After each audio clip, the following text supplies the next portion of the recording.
Well, wait a minute. There we are. I'm not going to do that again. Welcome to Martini Time. Yes, this morning, because I'm looking in the mirror now and I can see that I'm on, but in the morning the camera's reversed, and I did half the show before I realized, before my wife said, our friend just called and said, your camera's on backwards. So anyway, we're on straight now. So, I'm going to pick up where we left off this morning because it was a good talk, and I'm not sure people tuned in since it was showing a wall. So last night we watched the movie Mona Lisa Smile with, see that's backwards, with Julia Roberts. And so I've been really interested today in virtue. You know, now who's interested in virtue? Greek philosophers. I mean, the Greek philosophers spent a lot of time trying to figure out what virtue was. And we don't know today in America because it's divided. In the movie, for instance, there was two virtues. This was about Wesley College in 1954, and all the girls, these rich girls, were all getting this beautiful education, and all they were doing was going to college to get married. Their duty was to get married in the 50s. Your virtue, a woman's virtue, was to get married, take care of the husband, have babies, and buy refrigerators and washing machines on the side. Kept the economy going, you see. I really think that after World War II, because we had all these factories had to switch over to consumer goods, that we created an economy that had perpetual consumers. And there's no better consumer than a housewife who stays at home and stares at her appliances and wants the next best thing. So all these factories got to produce appliances and furniture and stuff to go into all these little houses for all these little children, and it became virtuous, you see, to be a housewife. But then the movie was about Julia Roberts, who went to Wesley as an art teacher to make a difference. And she told her girls that, well, if you want to be a lawyer, you can be a lawyer and be a mother too. You can have both. What? You can't do both. And so there was a division, you see. Now that's the virtue, you see. There's two virtues. One is the virtue of follow your dream. That's the American virtue. Make yourself, create yourself, follow your dream, follow your bliss, you see. Reach for the stars. That's virtuous. But it's also virtuous to play your role in society. If your role is dictated by society that you should be a housewife, then it's virtuous to be a housewife. In Vietnam, two virtues. Follow my conscience. I perceive and feel the war is immoral. It's virtuous to protest, to not participate. But on the other hand, it's virtuous to be patriotic and do your country's duty, country right or wrong. If the war's wrong, too bad. It's your duty, your virtue, to go to war. And that split continues today. So our world, we wonder why we were polarized, is because we've divided virtue. All of the value issues that divide the American politic pertains to virtue. Gay rights, marriage equality. It's not virtuous, see, from the religious right, from one side of the thing, that homosexuality is not virtuous. So gay marriage is not virtuous. But on the other side, it's virtuous to be the best that I can be, to be who I am, to be an individual, you see. So these two, to be an individual, even abortion divides into two virtues. Two rights. So the two values. So the words are kind of loose here. But, so values. So I got to thinking today, when did this start? And I remember, see, I'm old enough to remember back in the 60s. I was in my late 20s and early 30s in the 60s. And TV, of course, then was 3 networks: ABC, CBS, NBC. And so it was kind of like a visual. It was kind of like a video TV newspaper. You just consumed the news that was served, and you can choose your 3 networks, but they were pretty much the same. And then it was fragmented. Cable news. So now we got, and then CNN came, now we got 24/7 news. 24/7. And now you got a cable channel for every value, for every preference, you see. So the cable, if you look at this, cable TV fragmented the trinity of ABC, NBC, CBS into multiple channels. And of course now you've got to get viewers. So how do you get viewers? Well, you're going to have to carve up the market. You're going to have to figure out who you got to have a special market, you see. And you do that by values. Connecting values. And then Fox figured out that it could create a news program that connected to values. What values? Well, the values that the Republican Party was identifying with when it invited the religious right into it. Remember Jerry Falwell and the moral majority? See, and Pat Ryan, they're still there today, you see. But when the religious right, Christian right, came into politics, it brought values. So that the secular political system now became a secular religious political system, on the right anyway. So now patriotism became a value for the right. God became a value for the right. The Bible became a value for the right. The 10 Commandments became a value for the right. The guy that just got elected in Alabama made his name because he put the 10 Commandments, big stone 10 Commandments up in the courthouse. You see. So this whole division of values is a division of virtue. And it splits us right down the middle because it creates attention and votes. So our political system now, most on one side more than the other, is value politics, and they call it identity politics. Well, identity and value is the same thing. So, and it keeps morphing, you see. It keeps, the division keeps, the virtue of news, so Trump divides news. Trump is the King Midas of division. Whatever he touches, it divides. You see, it's like he's got a big hatchet. Whatever he touches, even Puerto Rico. Puerto Rico should be a non-political problem or effort, you see, and he divided it into politics, you see. So, Bush said, "I'm the decider," and Trump says, "I'm the divider." But that's a good thing, because he's completely destroying the virtue game. See, because he divides even the Republican virtue. See, Republican virtue has been a monolithic virtue. Principles, a principle voter, value voter, family values. See, all of that kind of like lumped in there. A monolithic army of redcoats marching in lockstep, in value lockstep. Democrats have got all these different values running around there. Like Braveheart, they're all running around. Different tribes, different value tribes. Republicans come like the redcoats, all in rank file, speaking the same talking points at the same time. Their bayonets out, disciplined. Now they're divided. Now they've become a tribe, 2 tribes fighting each other, you see. And the Democrats are waiting the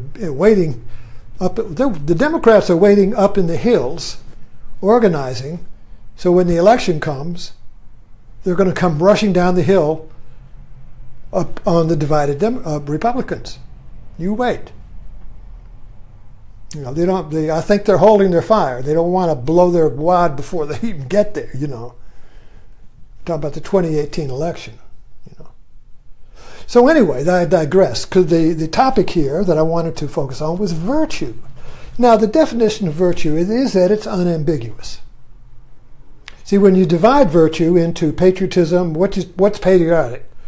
You see, what's patriotic? To protest police brutality, or to obey or to not kneel or not kneel. That's the latest division. You see, divides the country right down the middle. You see, it's patriotic to express your value.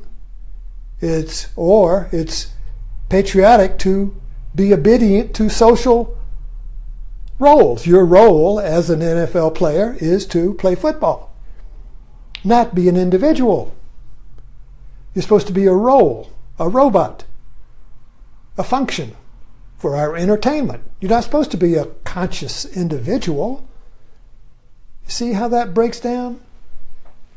Just like in the movie Mona Lisa. The role of women was not to be conscious individuals, but to be an automaton, to obey the rules, to obey the social roles you've been assigned, like a caste system. So America, if anything else, breaks up the caste system. Civil rights broke up the caste system of black people being confined to a role, subservient role in a white society. It was a caste system enforced by institutional laws. Got broken up. Women's lib, women's freedom. Women were in a caste. Their life was caste when they were born. Oh, a girl, well, I know what she's going to do. Boop, straight to marriage. Handed off from the father to the groom. Piece of property. Boom, boom. No individual consciousness. You speak out, you're uppity, you get smacked down. You see. You speak out, you get smacked back. Violently. Black people got lynched. So this whole idea of, you have to be careful and notice how virtue gets defined as a social role. You see, versus, and these are two commandments of American culture. You have to obey society. You can't be an anarchist. You have to obey the rules of society. If you want to protest them, well, then Martin Luther King said, okay, protest them, but be willing to take the punishment. You see, that's what he called the nonviolence, and that worked for a little bit, you see. But the idea is that you have to obey the rules. Even if you are rebelling against the rules, you can do so, but you have to pay the punishment. That's what Jesus did. He didn't know, he broke the rules, but he paid the price willingly. He accepted the price. That's the whole point of Christianity. You see, how are you a rebel against the rules and obey the rules at the same time? So this whole idea of virtue, is virtue given by a society that tells you what your role is and what's proper and what isn't? A lot of people think it is. They would most likely be on the right.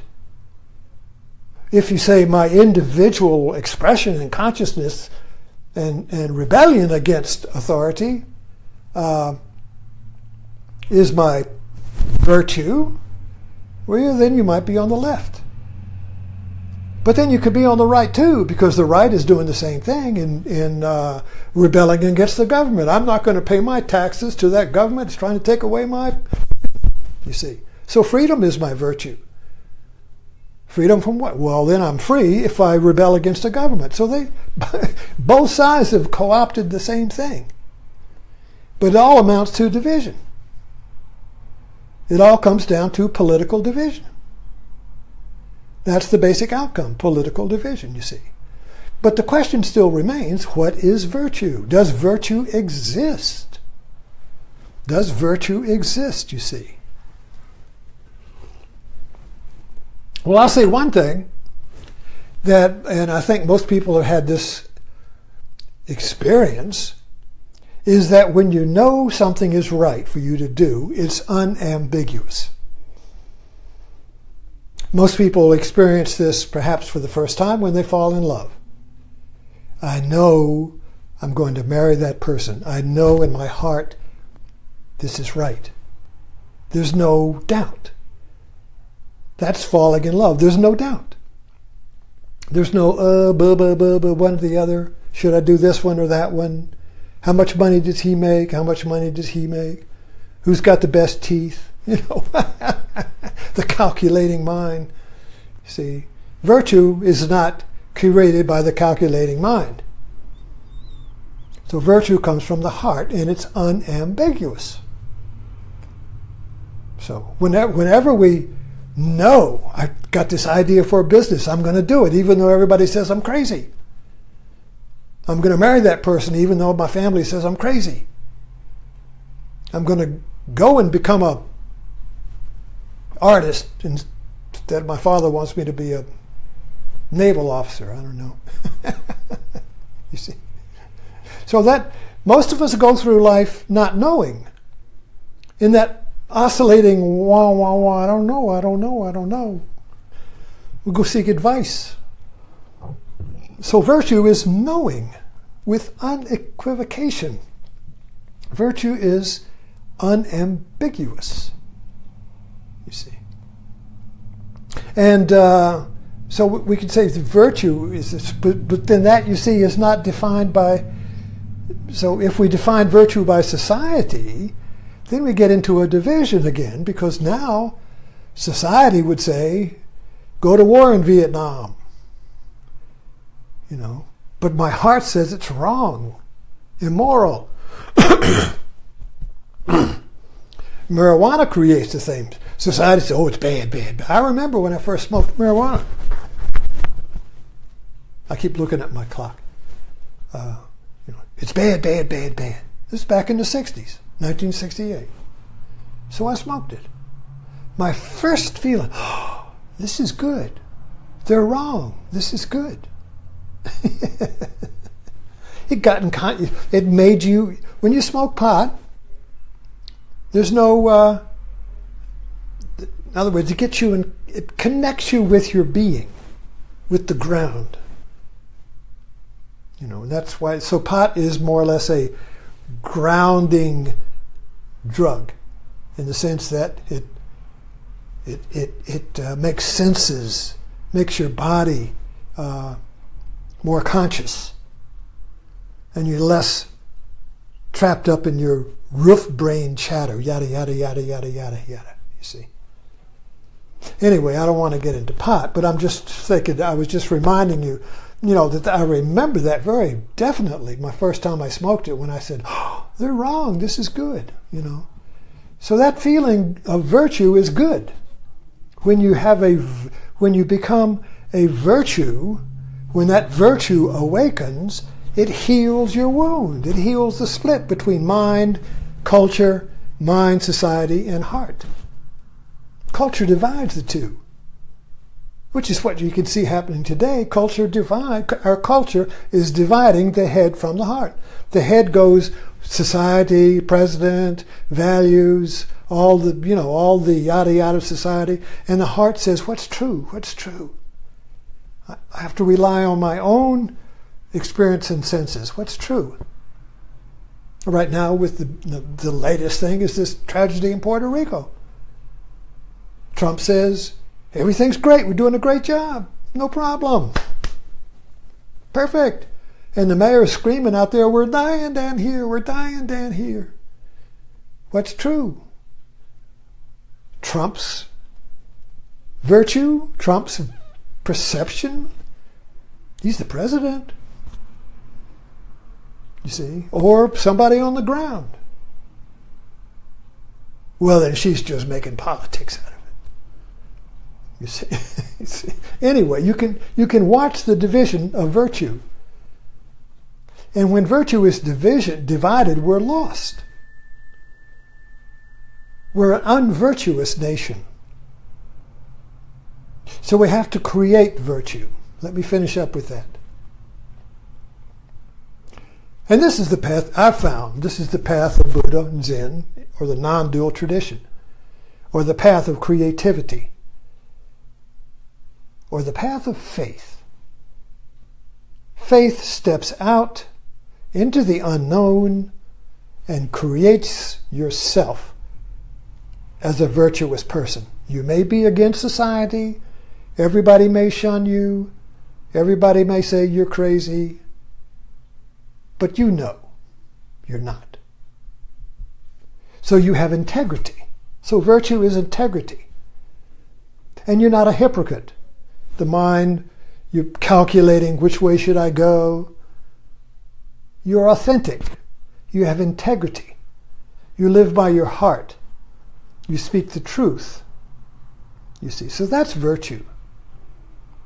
So you have to define virtue. You have to create virtue by living in both worlds, the heart world and the cultural world, the social world. You can't do without either.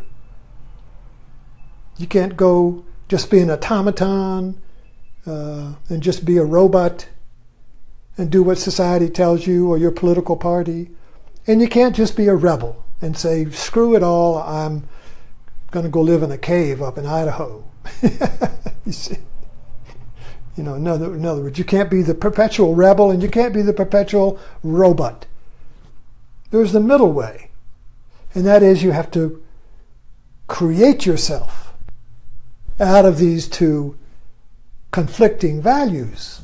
See?